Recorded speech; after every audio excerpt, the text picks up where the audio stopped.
Hi guys, how are you all? कैसे हैं आप सब? उम्मीद है सबके सब बहुत अच्छे होंगे, शानदार, चुस्त दुरुस्त, वेल एंड फाइन होंगे। दोस्तों, आज अपन जो डिस्कशन का पार्ट ले रहे हैं वो previous year question, board examination class 10th previous year question, जो क्वेश्चन आपके प्रीवियस पेपर्स में पूछे गए हैं वो क्वेश्चन अपन यहां डिस्कस करने जा रहे हैं। बहुत केयरफुली नोटबुक लेके, पेन लेके आपको बैठना है। अगर आपने अभी नहीं भी लिया है तो बाद में आपको नोट डाउन जरूर करना है।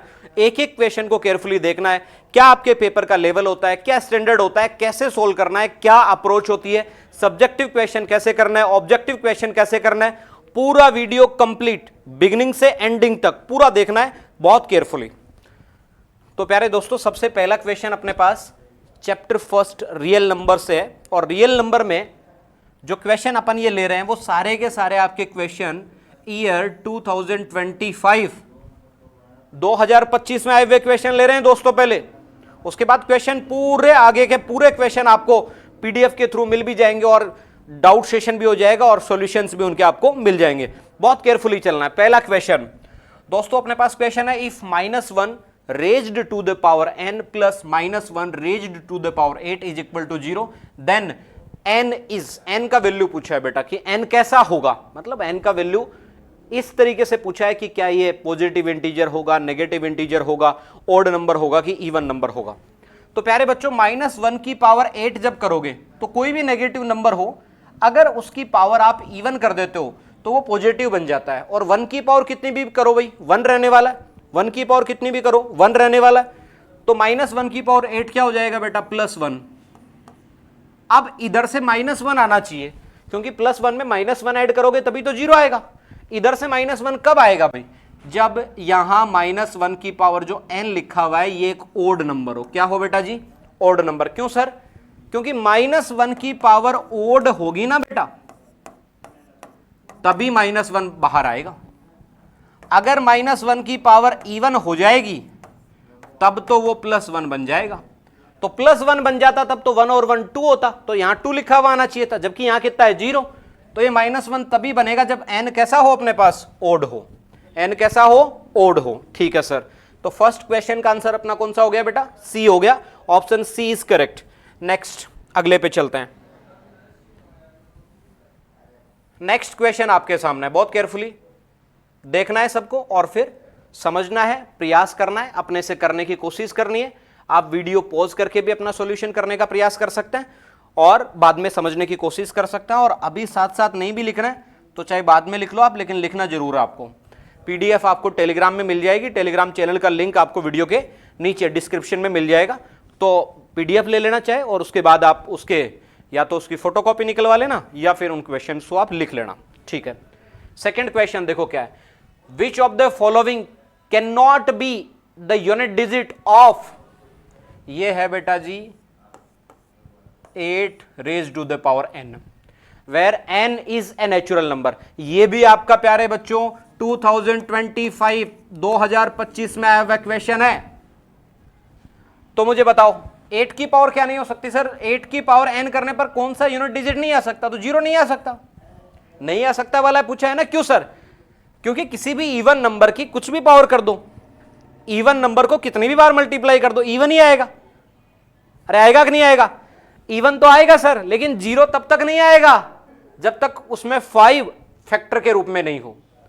अगर मैंने ऐसे कहा कि 8 की पावर n है तो इसको क्या लिख सकते हैं भाई, 2 × 2 × 2 × 2 इसकी पावर n है। अब आप 8 की कितनी भी पावर करो, इसमें फैक्टर तो 2 ही अवेलेबल रहने वाला है, 5 तो है नहीं। और जब तक 5 नहीं होगा तब तक लास्ट में 0 नहीं आएगा। आप ऐसे भी देख सकते हो 8 की पावर 1 कितना होता है, 8 होता है सर। 8 की पावर 2 कितना होता है, 64। 8 पावर 3 कितना होता है, 512। हर बार जो डिजिट लास्ट में आएगा वो होगा तो इवन, लेकिन वो 0 कभी भी नहीं होगा। तो option C is correct. Next,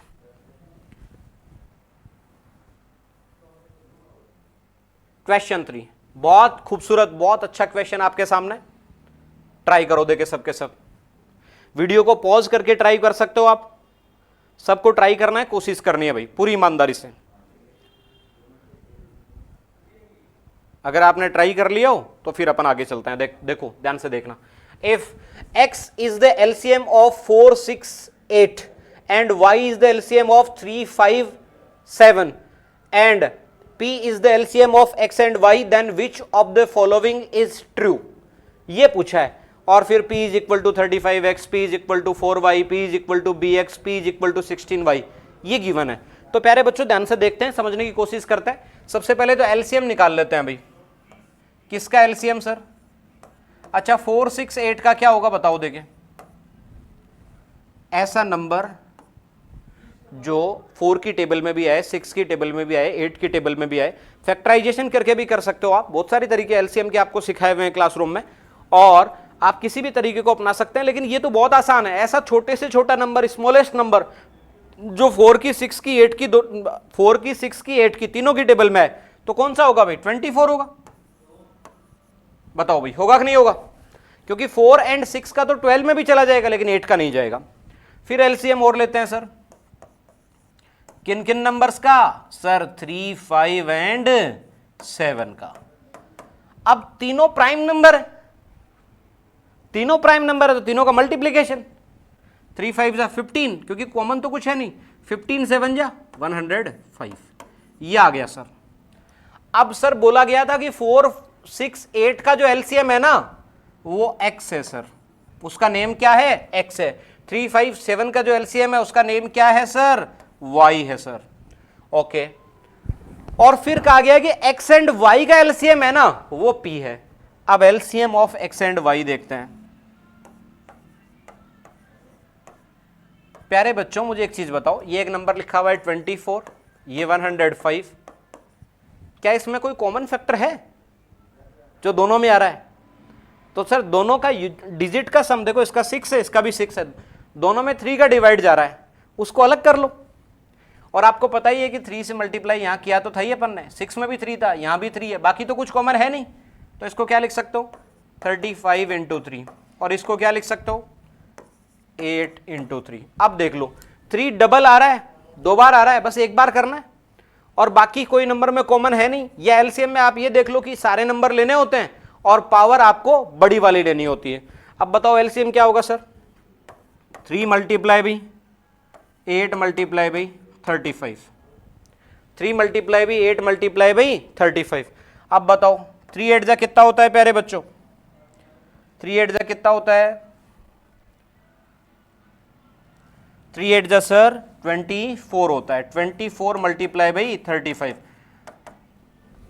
देखना भाई 24 का 5 टाइम कितना होगा? 120, तो 0, और यहाँ 12। 24 का 3 टाइम कितना होगा? 72, 72 प्लस 12 कितना हो गया भाई? 84। तो ओवरऑल जो नंबर बना एक्स और वाई का जो एलसीएम आया वो कितना आ गया बेटा? 840। कितना आ गया? 840। अगर सब्जेक्टिव हो तो ये पूरा बहुत अच्छे से अपने को लिखना है, ऑब्जेक्टिव हो तो अपन सोच के भी कर सकते हैं, बाकी अपन ने निकाल भी दिया है। अब आप ये सोचो कि x और y का जो एलसीएम है ना उसका नेम है बेटा p। क्या नेम है? p। तो ये p इज इक्वल टू लिखे हुए हैं सब के सब, p इज इक्वल टू लिखे हुए हैं। अब तुम सोचो कि p में एंड में क्या आ रहा है? 0। एंड में क्या आ रहा है? 0। तो 5 एज ए फैक्टर वहां अवेलेबल रहना चाहिए, जो भी नंबर सामने दिए हुए हैं। अब देखो इसमें 35 में 5 भी है, और x का वैल्यू कितना है भाई? x का वैल्यू है सर 24। तो 24 को 35 से मल्टीप्लाई करेंगे तो कितना आएगा सर? जरूर कितना आ जाएगा? 840 आ जाएगा। क्यों आ जाएगा? क्योंकि आप यहीं से देख लो ना, ये 24 इंटू 35 ही तो लिखा हुआ है, इसी से तो निकला था अपना एलसीएम। ठीक है सर, तो पहला ऑप्शन ठीक है। बाकी ठीक है या नहीं सर चेक कर सकते हैं? बिल्कुल कर सकते हो। 4 को मल्टीप्लाई करो y से, y कितना है सर? y है अपना 105, तो 105 को 4 से करेंगे, नहीं आएगा सर। b का यहाँ कोई दिया हुआ ही नहीं है, b से अपने को कोई लेना देना ही नहीं है। ठीक है सर। 16y, तो y कितना है? 105 है, 105 का 16 टाइम, तो ये तो 1600 से भी बड़ा हो गया, तो p के इक्वल कैसे आएगा? ये भी नहीं आ पाएगा। तो only option A is correct, केवल और केवल ऑप्शन ए आपका सही है। ठीक है सर, नेक्स्ट क्वेश्चन की तरफ चलता है। इसके लिए ऑप्शन ए टिक मार्क कर लेना भाई, जब नोट करो तो लिख लेना ना। अब क्वेश्चन नंबर 4 की तरफ आ जाओ। देखो सबसे पहले तो HCF, इनका HCF M बोला है, इन्हीं दोनों नंबर का एलसीएम जो है वो n बोला है, तो निकाल लेते हैं अभी। 98 क्या होता है अभी, 49 का डबल यानी 7 का स्क्वायर इंटू 2, कैसे भी ब्रेक करो, ब्रेक करना है बस नंबर को। और 28 क्या होता है सर, 14 का डबल यानी 7 इंटू 2 का स्क्वायर। ठीक है सर, बताओ HCF कॉमन क्या है दोनों में, कॉमन फैक्टर देख लो दोनों का, 7 कॉमन है और 2 कॉमन है, तो 7 इंटू 2 यानी 14। सर 2 की पावर 2 क्यों नहीं ली, ये तो आपको पता ही होगा, HCF लेते टाइम कम पावर जो होती है, लेस पावर, वो लेनी होती है, और LCM में जो बिगर पावर है, बड़ी वाली लेनी होती है। ठीक है सर, अब LCM की बात करते हैं। तो सर LCM में 2 7 दोनों आ जाने चाहिए, इनकी बड़ी पावर लेनी है सर। 7 की बड़ी पावर 2 है और 2 की बड़ी पावर 2 है, दोनों में से किसी में बड़ी पावर है वो लेनी होती है। तो 2 का स्क्वायर 4, 7 का स्क्वायर 49, 49 का डबल 98 और 98 का डबल 196। ये नंबर आ गया सर, ये अपने पास क्या है सर, ये आ गया LCM और ये आ गया HCF। LCM को क्या बोला गया है, N बोला गया है, और HCF को क्या बोला गया है, M बोला गया है। क्या पूछा है, N-7M। बताओ N का वैल्यू कितना है सर, 196 माइनस 7 इंटू M का वैल्यू कितना है, M का वैल्यू है सर 14।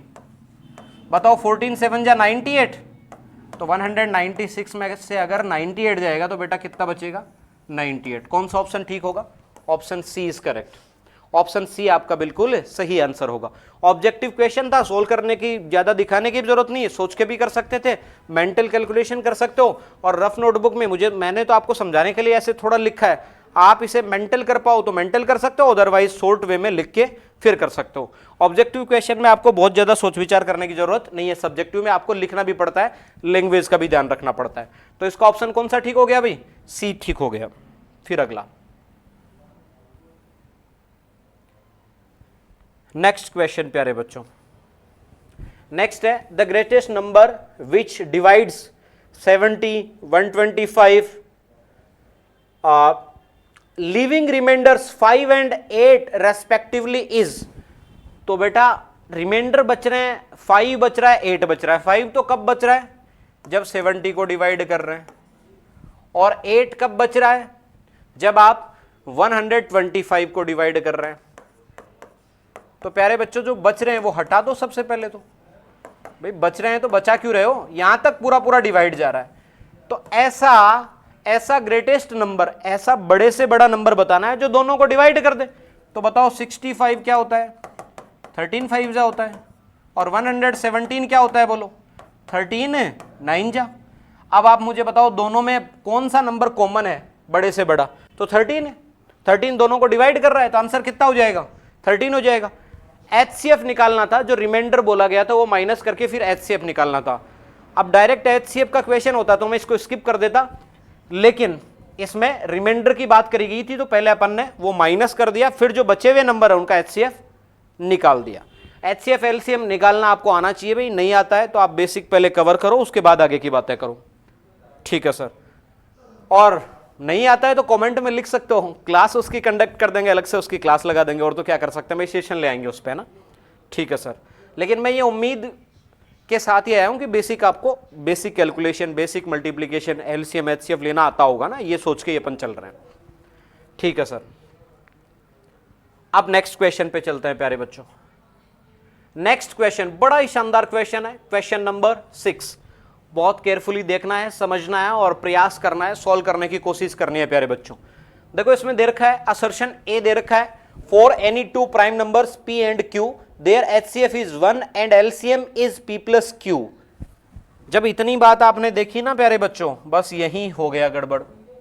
कैसे सर, क्या गड़बड़ हुई यहां, दो prime number P and Q अगर है ना भाई, तो उनका HCF तो 1 होता है, ये बात तो सही है, लेकिन LCM P plus Q नहीं होता है, वो होता है सर P into Q। तो जो असर्शन ए है ना वो आपका फॉल्स है, क्योंकि ये आप आगे आपने को देखना तो है ही कौन सा ट्रू है कौन सा फॉल्स है, तो ये तो अपन ने यही बता दिया आपको। फिर रीजन आर की बात हो रही है, for any two natural numbers HCF multiply by LCM is equal to product of two numbers. हाँ ये बात सही है, ये फॉर्मूला आपने पढ़ा भी होगा कि टू नंबर्स का HCF मल्टीप्लाई भी LCM इक्वल होता है दोनों के प्रोडक्ट के। अब ये देख लेते हैं जिसमें पहला गलत हो और दूसरा सही हो, असर्शन फॉल्स हो और रीजन जो है वो करेक्ट हो, ट्रू हो, कौन से में है? ABCD। डी में देख लो भाई, assertion A is false but reason R is true, ये बात सही है। A फॉल्स है और R क्या है बेटा? ट्रू है। ठीक है सर, बहुत आसान क्वेश्चन था ये। आप वीडियो को चाहे बैक करके देख लिया करो, पूरा समझना है, एक एक क्वेश्चन को अच्छे से लिखना है। अपने को किसी पे एहसान करने के लिए नहीं पढ़ना है। ऐसे नहीं कि मैं यहाँ वीडियो देखने आया हूं तो किसी पे एहसान कर रहे हैं। आपको खुद के लिए पढ़ना है, तो एक एक क्वेश्चन को बहुत अच्छे से लिखना है, दोबारा देखना है। डाउट हो तो आप या तो कॉमेंट करें या वीडियो को बैक करके फिर से देखें, लेकिन आपको खुद के लिए पढ़ना है तो अपने नोट्स बनाने होंगे भाई बहुत अच्छे से। हालांकि मैं PDF टेलीग्राम पे प्रोवाइड करवा दूंगा, लेकिन फिर भी आपको लिखना जरूर है और टेलीग्राम चैनल को ज्वाइन कर लेना है भाई। अब इसके बाद अगले पे चलते हैं भाई। ये आ गया आपका क्वेश्चन नंबर 7। अब क्वेश्चन 7 तो बहुत आसान है भाई। क्या पूछा है? Find the smallest number which is divisible by 644 and 462। दोनों का निकालना है बेटा LCM। क्या निकालना है? LCM। डू इट योरसेल्फ, खुद से करना है और आंसर कमेंट बॉक्स पे लिखना है कि क्वेश्चन 6 का आंसर ये आ गया सर हमारा। ठीक है सर, क्वेश्चन 7 का आंसर। फिर क्वेश्चन 8 पे चलते हैं। क्वेश्चन 8 ये आपको थोड़ा सा बता देते हैं क्योंकि कई बच्चों को फॉर्मूले वगैरह में दिक्कत होती है। यहां भी LCM पूछा है लेकिन डायरेक्ट नंबर नहीं दिए हुए। नंबर दिए हुए होते तो अपन आगे चल सकते थे, लेकिन इसमें थोड़ा सा कॉन्सेप्ट हो रहा है। देखो, टू नंबर्स का रेशियो दिया हुआ है, HCF दिया हुआ है और LCM पूछा है। तो आप मुझे बताओ, देखो क्या आपने ऐसी चीज पढ़ी है? नहीं पढ़ी है तो अभी आप लिख लेना। LCM is equal to product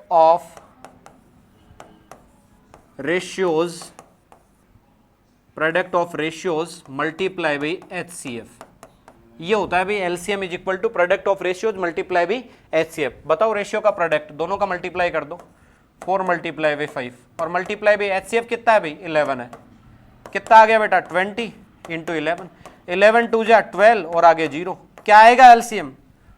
220। ये सॉल्व जरूर करना है आपको पूरा, क्योंकि इसमें ऑप्शंस नहीं दिए हुए, क्वेश्चन आपके सामने है तो इसको सॉल्व करना है आपको, बहुत अच्छे से लिखना है प्यारे बच्चों।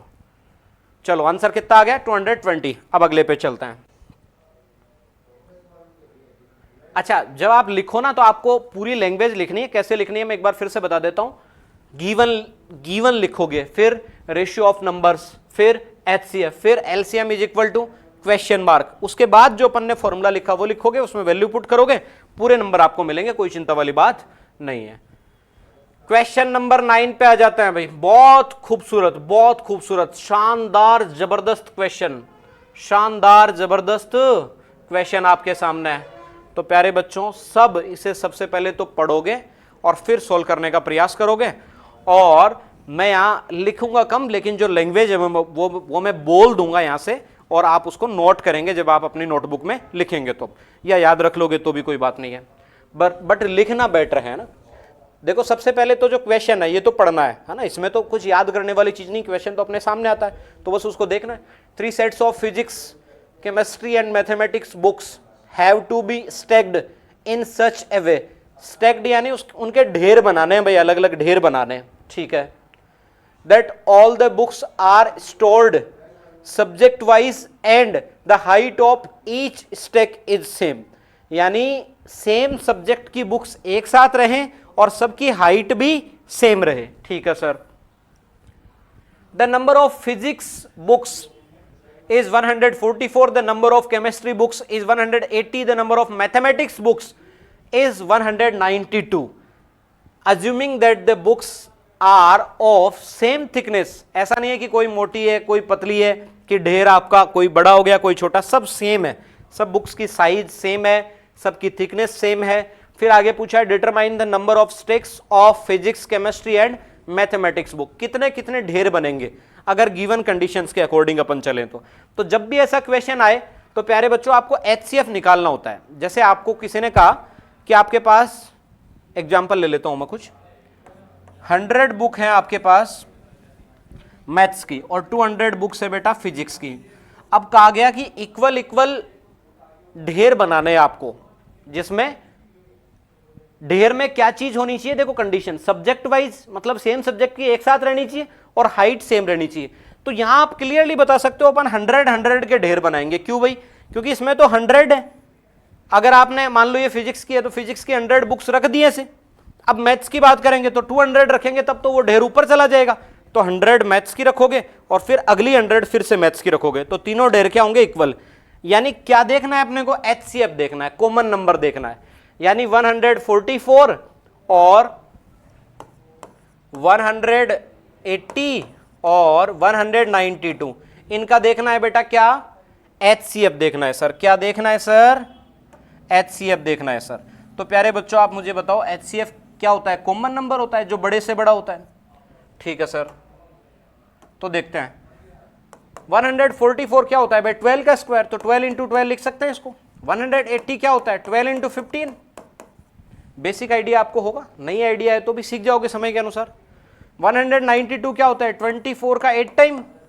अब सब में कॉमन क्या दिख रहा है आप भाई ध्यान से देखो, देखो इसमें 12 है, इसमें 12 है, 24 में भी 12 है, फिर यहाँ 8 है, वो तीनों में ऊपर नहीं है क्योंकि यहाँ होगा लेकिन इस जगह नहीं है। फिर इसमें 15 यानी 5 है तो वो यहाँ मौजूद नहीं है। तो कॉमन तो तीनों में क्या है भाई? कॉमन तीनों में क्या है सर? 12 है। तो HCF क्या होगा? HCF आएगा बेटा 12। तो सबसे पहले आप क्या लिखोगे? मेरी बात को ध्यान से सुन लेना। सबसे पहले नोट डाउन क्या करना है? The number of physics books is equal to 144। फिर सेम ऐसे ही the number of chemistry books is equal to 180। The number of mathematics books is 192। ऐसे लिखना है। लिखने के बाद सर आपको निकालना है HCF तीनों नंबर्स का। HCF निकालने के बाद आप क्या लिखोगे? The number of stacks of physics books, यानी पहले फिजिक्स के लिए लिख दोगे, ऐसे लिख दोगे the number of stacks of physics books. और शुरुआत अगर आप जैसे कर रहे हो तो यहां द यानी T कैपिटल ले लोगे। ठीक है सर। अब क्या करोगे? कैसे पता चलेगा सर? जितनी बुक्स हैं कॉमन नंबर से डिवाइड कर दो। 144 को 12 से डिवाइड करोगे कितना आएगा भाई? 12 आएंगे। यानी फिजिक्स के आप 12 ढेर बनाओगे भाई, 12 ढेर बनाओगे। स्टैक्स यानी क्या होता है? ढेर लगाना। अब ऐसे ही यहां लिख देता हूं बेटा। मैथ्स के लिए बताओ, देखिए मैथमेटिक्स के लिए, मैथमेटिक्स वाला 3rd नंबर पे है, तो मैथ से पहले अपन लिख देते हैं किसका? केमिस्ट्री का। इधर लिख रहा हूं भी केमिस्ट्री का, वहां लिखना आपको एक साथ ही है कितनी? 180 डिवाइडेड बाई 12। बोलो कितना आएगा? 12 से डिवाइड करना है तो 12 इंटू 15 ही तो आया था 180, तो 15 आ गया सर। ओके। और मैथ्स वाले में कितना है? 192। 12 से डिवाइड करोगे तो 24 से 8 आता है, तो 12 से कितना आएगा? 16 आएगा। लिखोगे कैसे? The number of stacks of physics books, फिर अगले में the number of stacks of chemistry books, फिर अगले में the number of stacks of maths books. यानी आपको लेना क्या है? HCF लेना है और HCF से डिवाइड कर देना है बस इनको। पहले 144 को, फिर 180 को, फिर 190 को। तो आंसर आ गए भाई। स्टैक्स कितने कितने बने? फिजिक्स के कितने बने? 12। केमिस्ट्री के कितने बने? 15 बने सर। कितने बने? 15। और सर मैथ्स के कितने बने? 16 बने हैं सर। कितने बने? 16। ठीक है सर। और आप जितना चाहो उतना जमा के लिख सकते हो। मेरी थोड़ी जमाने की आदत कम है क्योंकि जब बच्चों को समझाते हैं तो हैबिट इसी प्रकार की बना रखी है, थोड़ा तेज लिखने की, और फिर वो धीरे धीरे आदत ऐसी बन गई। ज़्यादा जमाने की हैबिट है नहीं, लेकिन आप जितना अच्छा लिखोगे उतने अच्छे मार्क्स आएंगे आपके। ठीक है सर। क्योंकि एग्जाम में मेरे लिखे हुए पे नंबर नहीं मिलेंगे आपको, आप जो लिखोगे उस पर नंबर मिलेंगे। यहाँ तो आपको कॉन्सेप्ट सिखाया जाएगा प्यारे बच्चों। ठीक, अब देखना, देखिए अगला क्वेश्चन भाई, सभी ध्यान से देखो और इसको करने का प्रयास करो भाई।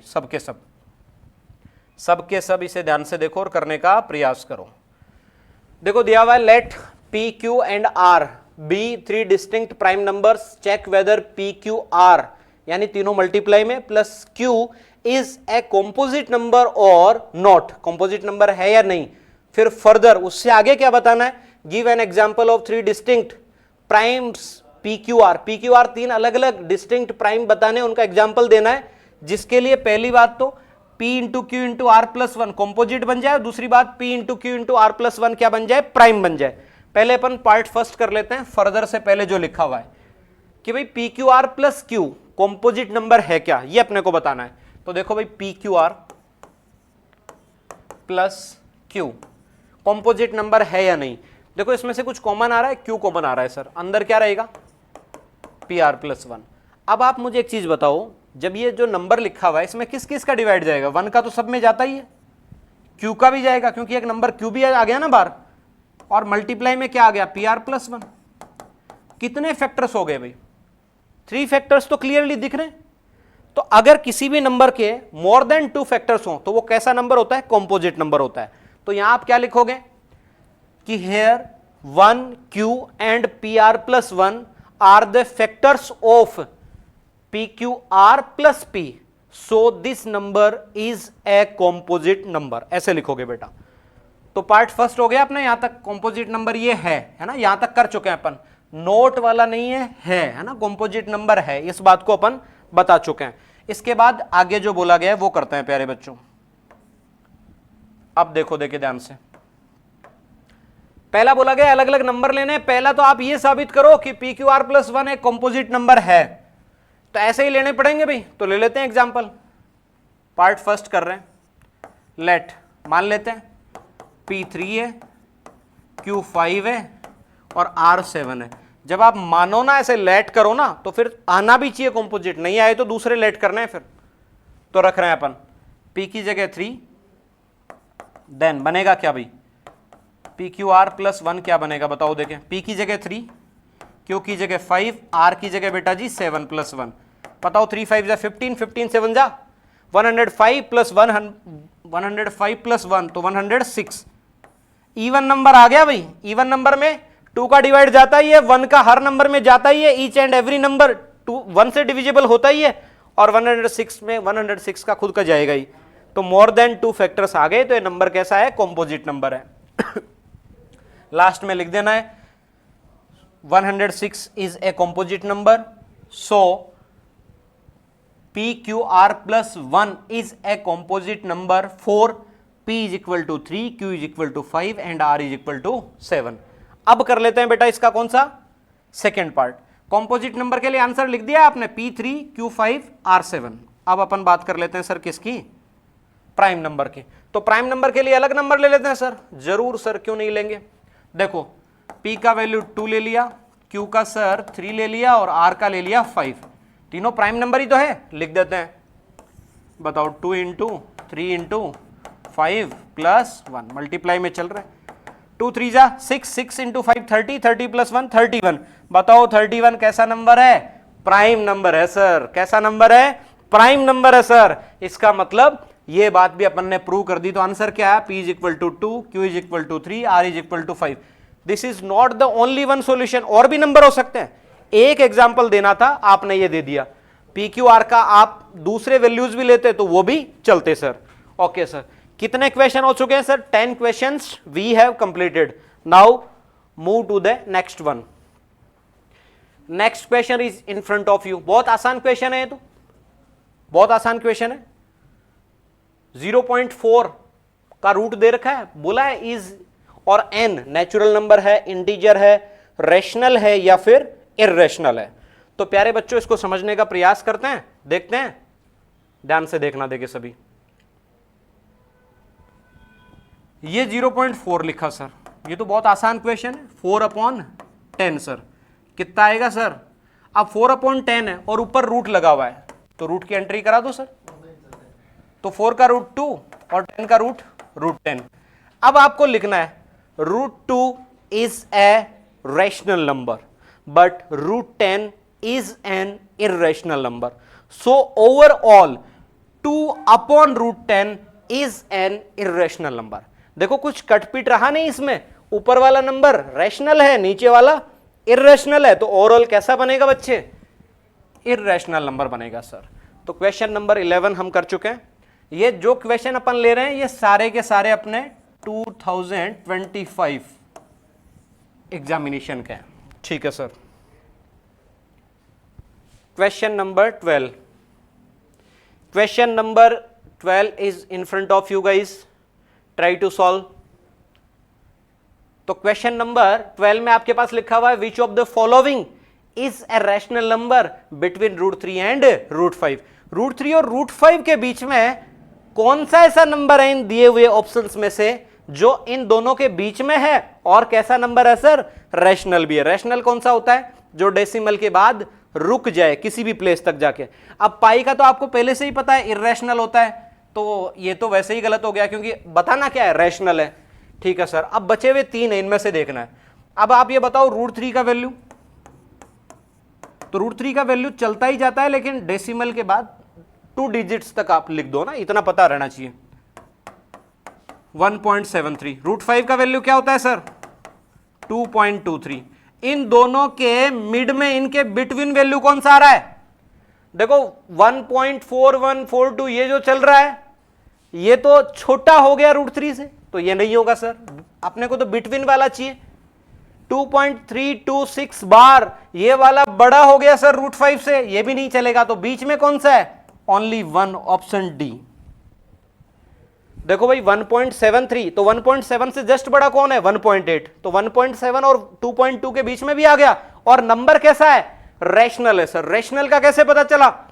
डेसिमल के बाद किसी भी प्लेस पे जाके अगर रुक जाए, स्टॉप हो जाए, देन वो नंबर कैसा होगा? रैशनल होगा सर. ओके, तो ऑप्शन डी अपना करेक्ट है. अब अपन क्वेश्चन नंबर 13 की तरफ मूव करते हैं गाइस.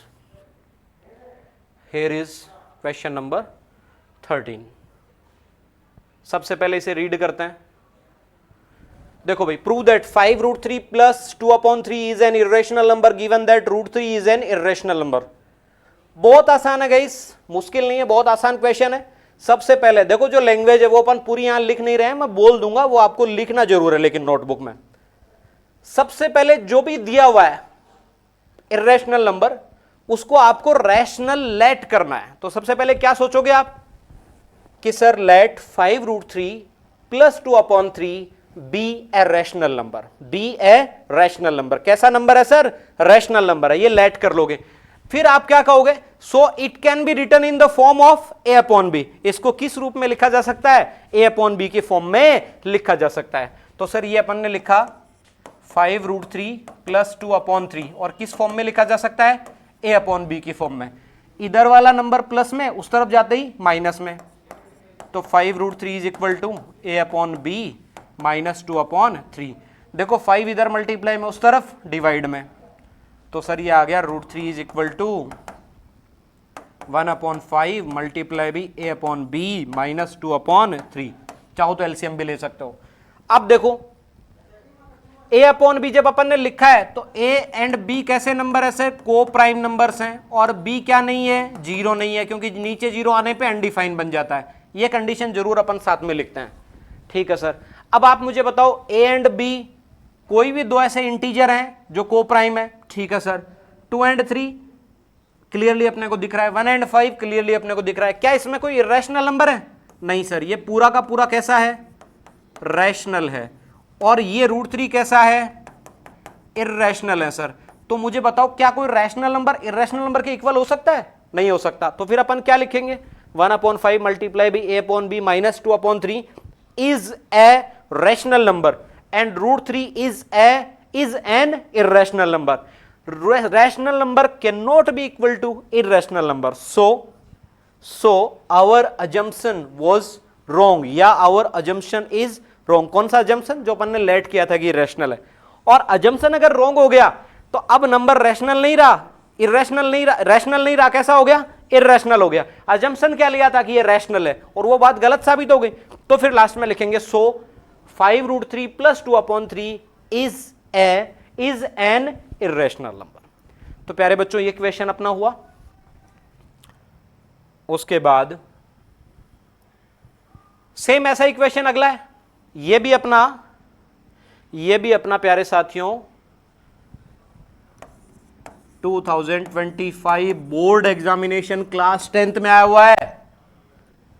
उसके बाद देखो कुछ क्वेश्चंस, कुछ स्लाइड्स में आपको और दिखा देता हूं. 2024 में आए हुए क्वेश्चंस है. मैं आपको दिखा देता हूं, आपको ट्राई कर लेना है। आपसे नहीं हो तो आप कमेंट बॉक्स में लिख देना, मैं ये भी आपको सॉल्व करवा दूंगा अलग सेशन में। देखते जाओ, आप नोट कर लेना पॉज करके वीडियो। 2024 में, 2024 में आए हुए,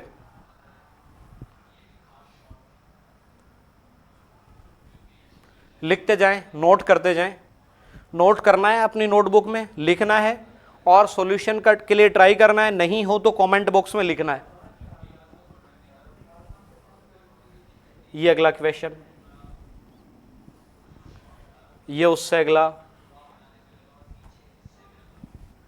फिर ये रहा। ये क्वेश्चन है बेटा जी, और ये इसके लिए ऑप्शंस हैं। फिर अगला ये रहा सर, एलसीएम फाइंड करना है, लिखा हुआ है। ये देख लो 2025 में आए हुए सारे क्वेश्चन मैंने सोल्व करवा दिए। 24 वाले आपको दिखा रहा हूं मैं, ये आपको ट्राई करना है सबके सब। ट्राई करोगे, जो नहीं आएगा वो कमेंट करोगे तो वो आपको बताए जाएंगे, सेशन लगाया जाएगा।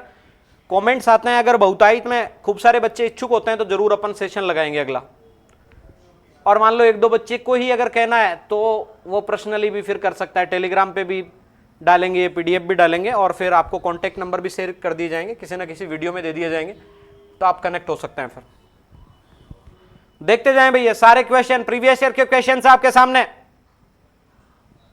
सब सॉल्व करने हैं आपको सारे के सारे। 2025 में आए हुए टोटल क्वेश्चन मैंने करवा दिए, 24 वाले दिखा दिए भैया, 23 वाले आ रहे हैं। ये 2023 में आए हुए हैं भाई साहब सारे के सारे। वीडियो को पॉज करके लिख लेना, देख लेना। ये 2022 के आए हुए हैं, 2022 के क्वेश्चन चल रहे हैं। ये 2021 के क्वेश्चन, 2020 का क्वेश्चन लिखा हुआ है, और 2019 का क्वेश्चन भी आपके सामने है।